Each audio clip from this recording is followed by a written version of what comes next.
यहां नौकरी करने नहीं आया हूं, कतई नहीं। मैं यहां पे इस बात के लिए आया हूं कि अगर वो करेगा तो भुगतेगा भी, और इसीलिए मैं यहां पे आया हूं कि हम लोग उससे लड़ेंगे। मोइन खान जो समाजवादी पार्टी का नेता है, अयोध्या के सांसद की टीम का सदस्य है, 12 वर्षीय एक नाबालिग बच्ची के साथ दुष्कर्म का कृत्य में शामिल पाया गया। अभी तक समाजवादी पार्टी ने उसके खिलाफ कार्रवाई नहीं की है। मैं ये नहीं समझ पा रहा हूं कि ये सब क्या है। अब क्या ये कोई समाजवादी पार्टी ना बोले?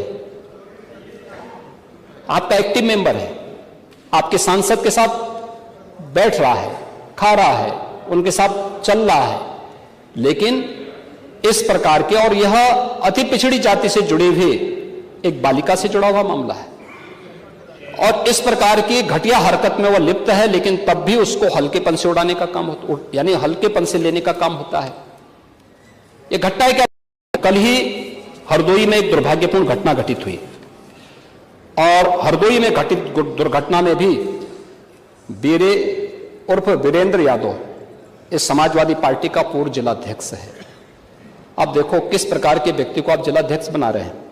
इस पे आईपीसी और सीआरपीसी की कोई ऐसी धारा नहीं जो इस पे लगी हो। 28 ऐसे मामले हैं, और ऐसे नहीं कि मामले 17 से 24 के बीच के हों।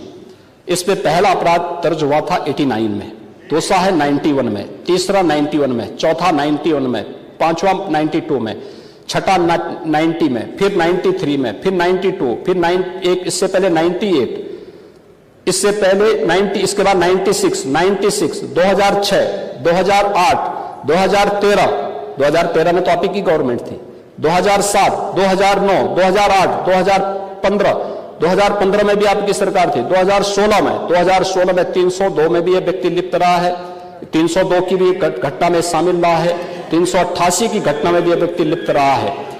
इसी प्रकार से 2016 में 302 के मामले में व्यक्ति लिप्त रहा है। 2002 में यूपी गुंडा अधिनियम के अंतर्गत इसके खिलाफ कार्रवाई हुई है।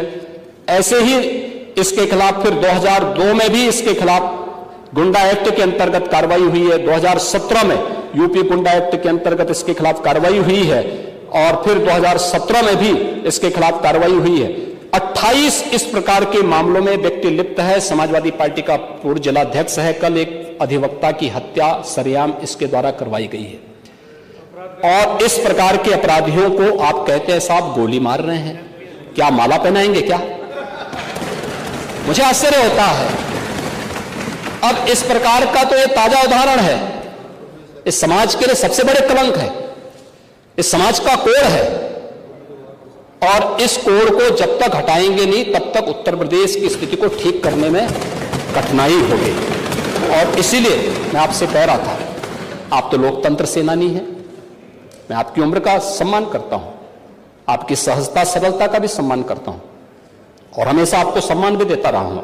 इसलिए भी क्योंकि इस माननीय सदन के देश के सबसे बड़ी विधानसभा के स्पीकर के रूप में एक शानदार काम आपने किया, एक जनप्रतिनिधि के रूप में एक लंबे समय में संघर्षशील जीवन, एक सामान्य परिवार से उभर करके आप आगे बढ़े, और इसलिए कभी कभी सही बात बोलने की हिम्मत भी कर पाते हैं। लेकिन आपने लोकतंत्र सेनानी कहा अपने आप को, मुझे बहुत अच्छा लगा। लेकिन जिस लोकतंत्र का गला घोंटने का काम कांग्रेस ने किया था, आज उसी के साथ आप मिलकर के क्या काम कर रहे हैं, और क्या करते रहे आप लोग? तो हमारे बजट पर, हमारी सप्लीमेंट्री डिमांड पर आपने उंगली उठाई। मैं पूछना चाहता हूं, मुझे आप लोगों की बातों पर पंचतंत्र की कथा याद आती है, आपने सुनी होगी।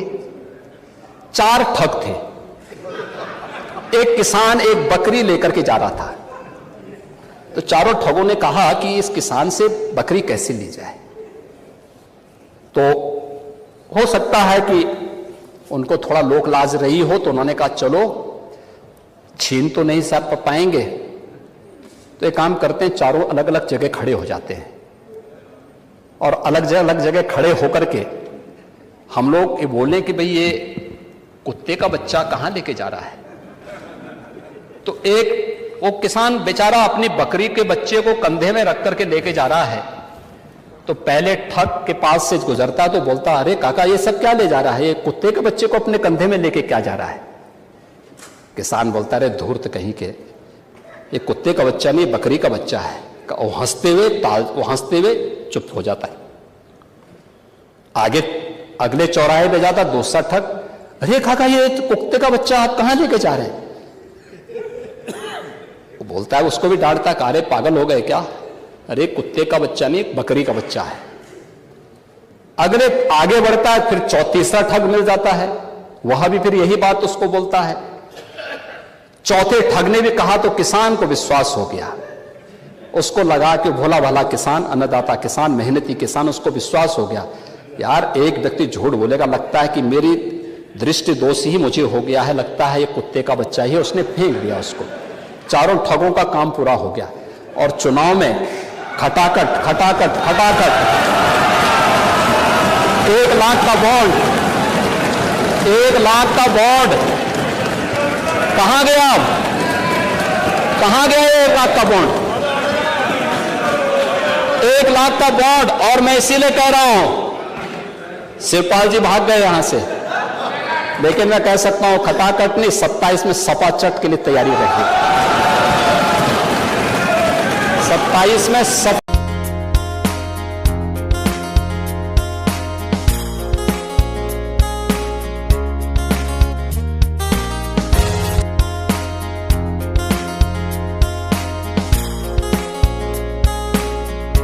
चट 1 लाख बॉन्ड के लिए हम लोग भी मांगेंगे हिसाब। 1 लाख का बॉन्ड कहां गया।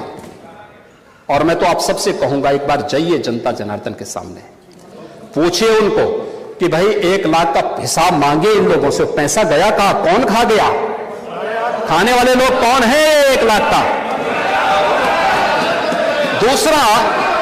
दूसरा संविधान का गला घोंटने वाले लोग कौन थे। और कहते हैं कि मोदी जी तीसरी बार आएंगे तो संविधान समाप्त कर देंगे। मोदी जी तो 10 वर्षों से हैं। बाबा साहब भीमराव अंबेडकर जी का जितना सम्मान मोदी जी ने किया, पंच तीर्थों का निर्माण किया,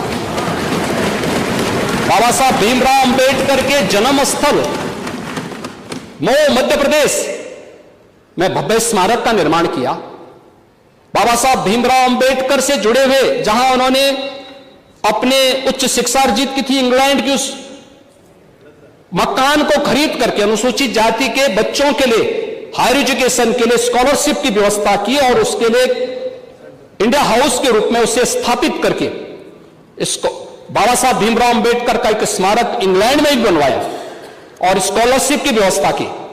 ये मोदी जी के कारण हुआ।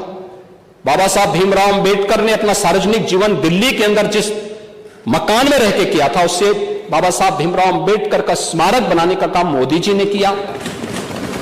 बाबा साहब भीमराव अंबेडकर ने सामाजिक व्यवस्था के खिलाफ बौद्ध धर्म यानी दीक्षा जहां नागपुर में जिस स्थल पर ली थी, उसे भव्य स्मारक बनाने का काम मोदी जी ने किया। बाबा साहब भीमराव अंबेडकर की चैत्य भूमि मुंबई को भव्य स्मारक के रूप में स्थापित करने का काम मोदी जी ने और भारतीय जनता पार्टी की महाराष्ट्र की सरकार ने किया।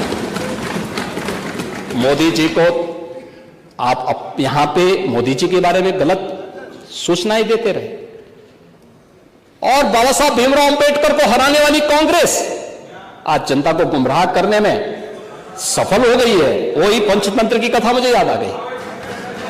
आरक्षण समाप्त कर देंगे। आरक्षण, मैंने तो आपके सामने एक झलक प्रस्तुत की। आपके समय ओबीसी के जितने छात्रों की, समाजवादी पार्टी के समय जितने भी नियुक्तियां हुई हैं, 27% भी उसमें आरक्षण नहीं मिला है। 27% भी, किसी भी नौकरी को आप उठा करके देख लीजिए, मैं दावे के साथ कहता हूं 27% भी ओबीसी के छात्रों को नौकरी नहीं मिली। पिक एंड चूज होता था। क्या ये सच नहीं? आज जिस तहसीलों की आप बात कर रहे हैं, यहां पर भतीजा और चाचा की एंड कंपनी वसूली के निकली थी और लेखपालों की तैनाती उस आधार पर हुई थी। आज तो नहीं है। आज तो हमने 5500 लेखपालों की तैनाती दी है। एक भी जगह कोई उंगली नहीं उठा सकता, कोई नहीं उठा सकता। जब ये नौजवान जाएंगे एक ट्रांसपेरेंसी आएगी। आप अंत में बोल देना, पंडित जी आप उसके बाद बोल लेना, हाँ अब बोलेगा, मैं आपकी बात को सुनूंगा। लेकिन मैं केवल बोलना चाहता हूं कि आप लोग ये पंचतंत्र की कथा को क्यों दोहराने का काम कर रहे हैं? कथा फिर से पूरी नहीं होने वाली है।